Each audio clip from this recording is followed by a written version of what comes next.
rokok ilegal itu yang ada 4 kriteria apa yang disebut rokok ilegal. Pertama, rokok polos, udah jelas ya, rokok nggak ada pita cukainya. Rokok polos itu jelas ilegal. Kemudian pita cukai bungkus rokok itu kan antara rokok filter sama rokok kretek kan ketahuan. Ini rokok filter. Nah, nanti di pita cukai itu juga ada tulisannya apakah dia diproduksi dengan tangan atau mesin. Biasanya kan kalau yang mesin itu filter ya, yang tangan itu kretek gitu. Nah, kebanyakan gitu. Pita cukai yang rokok kretek ditempelkan di rokok filter itu, di pita cukai itu ada tulisannya dia SKT atau SKR.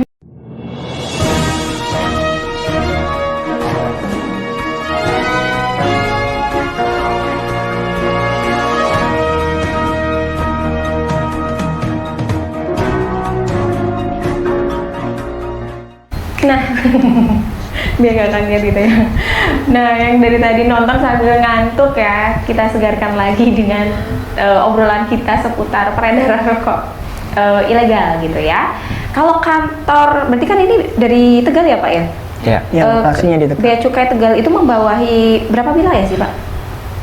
7. Karisidenan Pekalongan. Oh, Iya, memang. dari Kabupaten Batang sampai Brebes. Batang sampai Brebes, termasuk Ya. Kabupaten Pekalongan ya? Iya, termasuk Kabupaten Pekalongan, Kota Pekalongan, Pemalang, Kota Kabupaten Tegal. Oke, tapi kantornya di sana ya? Kantornya di Tegal. Di jalan Jalan Sumbawa nomor 2. Sumbawa nomor 2 ya? Silahkan kalau mau mampir ke sana. Silakan kalau mau kenalan sama bapak-bapak ini datangnya ke sana, jangan ke Kudus atau ke Jogja. Jogja bener ya? Jogja ya.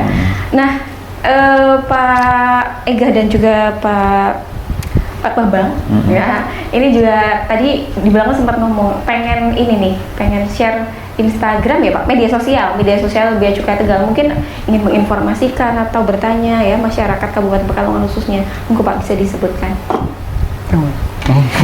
Kalau untuk YouTube, kita punya YouTube di lumayan sih, YouTube-nya agak udah lumayan tinggi sih subscribernya. Ada di Bea Cukai Tegal. Bea Cukai. Channelnya Bea Cukai Tegal. Iya. Kalau untuk Instagramnya ada @beacukaiTegal.official. Instagramnya Iya. Bea Cukai Tegal. .official. @beacukaiTegal.official. Oke, kalau Instagram pribadi nanti dicari sendiri ya. Nanti Japri di Bea Tegal Official bisa. Iya, di kolom komentar juga bisa. Iya, boleh ya nanti ya. Oke. Kita lanjut lagi ya Pak ya, terkait dengan peredaran rokok ilegal. Mitra RKS tadi sudah disampaikan ciri-cirinya, kemudian upaya yang dilakukan oleh Bea Cukai bagaimana untuk mengatasi peredaran rokok, termasuk dengan alat-alat yang canggih yang luar biasa gitu ya. Ada Holo Rider tadi ya Pak ya? Reader. Rider itu oh iya. Itu nggak yang Bawaannya lain. pengen touring aja ya Pak ya? Bawaannya pengen touring aja. Oke, karena pinggir laki-laki jadi bawahnya pengen bonceng aja gitu ya. Aduh, kita kembali ke jalan yang benar ya. Iya. Nah, Pak, tahun 2020 sampai tahun 2021 ini apakah ada penurunan atau bahkan malah mengalami kenaikan yang sangat pesat nih, Pak? Pak Ika atau Pak Bambang? Tingkat peredarannya. Iya. Kalau tingkat peredaran sebenarnya kita fluktuatif pemeriksa gitu. Jadi sebenarnya kita menggunakan survei dari pihak ketiga, bukan dari Bea Cukai sendiri yang melakukan survei, tapi dari pihak ketiga. Dalam hal ini dari Universitas Gadjah Mada, dari UGM itu menyelenggarakan survei tingkat peredaran rokok ilegal di Indonesia, nasional ini, nasional.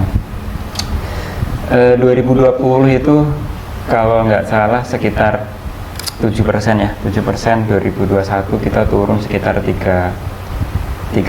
Nah ini 2022 kita belum tahu angka resminya berapa gitu kan.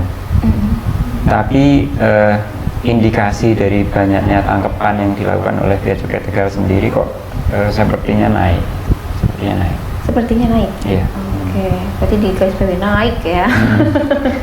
Ini penyebabnya apa kira-kira kok mengalami kenaikan ya Pak ya? Kita nggak bisa memastikan sebabnya itu, kita hanya bisa membuat analisa kira-kira kenapa kok tingkat peredarannya masih tinggi gitu. Mungkin yang pertama adalah faktor kenaikan tarif cukai itu sendiri. Dengan adanya kenaikan tarif cukai maka produsen pun dipaksa untuk membayar cukai yang lebih tinggi ya, membayar cukai yang lebih tinggi walaupun sebenarnya beban ada di konsumen, tapi pembayaran di awal kan tetap di produsen gitu. Kemudian mungkin juga disertai dengan faktor yang lain, misal kayak COVID kemarin ya, COVID itu kan kita dilarang kemana-mana kemarin kan, sementara kalau orang ngerokok itu kan nggak bisa, sulit untuk berhenti. Kemudian pekerjaan juga antara berkurang dan hilang gitu kan, otomatis pendapatan juga antara berkurang atau bahkan hilang, sementara kebutuhan rokok masih ada gitu. Akhirnya dengan menurunnya pendapatan dan hilangnya pekerjaan, mereka berpikir yang tadinya membeli rokok legal yang agak mahalan dikit, kemudian berpikir untuk menurunkan selera menjadi rokok yang Polos ya. murah gitu, dalam hal ini rokok ilegal. Kemudian akhir-akhir ini juga mungkin ada relasinya dengan faktor kenaikan BBM ya. Kenaikan BBM ini sebenarnya imbasnya cukup banyak, efek dominonya mungkin dari alokasi kebutuhan rumah tangga juga pasti naik. Karena dengan kenaikan BBM, harga-harga sembako biasanya juga mengikuti gitu, mengikuti. Nah, akhirnya ketika alokasi untuk kebutuhan rumah tangga naik, otomatis alokasi untuk bagi para perokok nih, saya dari sisi perokok, alokasi untuk membeli rokok juga pasti berkurang dengan penghasilan yang stagnan atau malah justru berkurang. Akhirnya dia mulai berpaling ke arah rokok yang murah gitu. Oke, jadi banyak hal yang Ya, banyak hal. Mungkin masing-masing kepala punya analisa sendiri gitu. kurang lebih seperti itu gambarannya ya, kenapa yang menjadi penyebabnya. Kemudian Pak, Januari sampai sekarang nih, Januari 2022 ya, sampai sekarang kondisinya seperti apa Pak?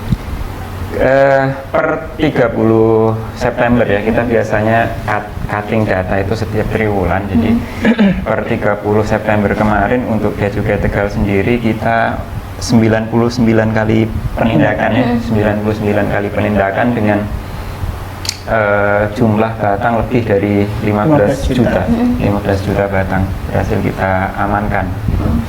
Di wilayah Bea Cukai Tegal dari Batang sampai Brebes. Oh, 15 juta batang itu Pak? 15 juta batang. Kayak gimana ya? Banyak itu kalau jenengan pemirsa mitra RKS ya, berkesempatan untuk datang ke kantor, itu ada gudang tempat penimbunan barang bukti di sana, sampai kita timbun sampai di berbagai tempat ya, di luar sampai nggak muat gudang yang kita sediakan untuk menyimpan barang bukti itu. Jadi kayak pabrik rokok ya Pak? Enggak juga. Saking banyaknya ya. Aromanya sih ya. Aromanya ya. Aromanya iya. Aromanya ya, jangan sampai. Iya. Kemudian kalau nanti dikemanakan itu Pak barang buktinya? Peruntukannya dimusnahkan. Oh, dimusnahkan. Dimusnahkan. Nah ini untuk apa? Sebagai edukasi juga kepada mitra RKS bahwa rokok-rokok yang kita tindak, yang kita amankan itu tidak ada yang kita manfaatkan secara pribadi ya, misalnya Ngebul nanti ya, 15 juta batang kita ya. jual lagi atau gimana, tidak. Jadi semuanya itu terdokumentasi dengan transparan ya, terbuka. Nah, nanti peruntukannya seperti apa yang menetapkan itu juga bukan dari kantor Bea Cukai, tapi dari kantor lelang dari KPKNL. Nanti dari KPKNL menetapkan bahwa barang bukti ini dimusnahkan. Nah, setelah dapat persetujuan dari KPKNL ini baru Bea Cukai menyelenggarakan pemusnahan. Proses pemusnahannya juga kita laksanakan dengan serentak ya, semua barang kita musnahkan, terbuka, bukan dengan satu-satu dimusnahkan gini, enggak itu dikonsumsi Pak. Iya, itu kan sebenarnya itu musnah juga, iya juga sih ya. tapi bukan seperti itu cara musnahkannya. Biasanya kita simbolis, kita bakar di beberapa tempat. Biasanya di mana Pak? Tempat terbuka? Di kantor, di lingkungan kantor kita laksanakan pernah. Kemarin terakhir di Balai Kota Tegal kita laksanakan di sana. Nanti sisanya kita rusak, kita timbun di TPA. Biasanya sistemnya seperti itu. Soalnya kalau kita bakar semua dengan jumlah sebanyak itu, biasanya nanti yang komplain lingkungan. Lingkungan betul, polusi ya. Iya. Ngebul gitu ya. Secara simbolis saja kita bakar, nanti sisanya kita rusak, kita timbun di TPA. Nggak mungkin digali-gali juga kalau udah rusak di TPA itu.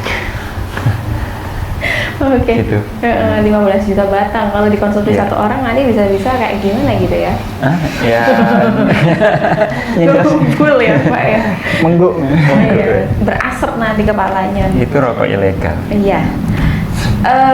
kabarnya juga ini harga rokok naik gitu ya Pak ya. Nah kemudian peredaran rokok ilegal saat ini juga mengalami kenaikan juga ya Pak, pastinya berdampak dengan harga. Kalau dilihat dari penindakan itu kan berarti naik. Iya. Naik 15 gitu. juta, padahal tahun kemarin kita nggak sampai 15 juta. Sampai segitu. Iya. Nah Pak, saya juga pengen nanya nih, kan di tempat saya nih khususnya yang saya amati juga untuk orang-orang tua. Pengamat juga. Iya, pengamat Pak. Padahal Daerah saya mana? sendiri. Daerah mana baik. Mbak ini? Kenapa Pak? Daerah mana Mbak? Saya ke sesi. Oh, sesi. Sesi berapa? Hah? Saya ke sesi 2, enggak. Ke sesi 1 Pak. Oke. Jadi- Gimana di sana? Iya, jadi yang saya amati juga di lingkungan sekitar saya, padahal saya sendiri enggak nih. Jadi kalau orang-orang tua di tempat saya itu yang mungkin dari segi ekonominya, mohon maaf kurang gitu ya Pak ya, biasanya menyiasatinya dengan beli kayak apa ya, kertas Papir. tahir, tahir, oh papir, Iya, bukan papir tuh ya. Wah.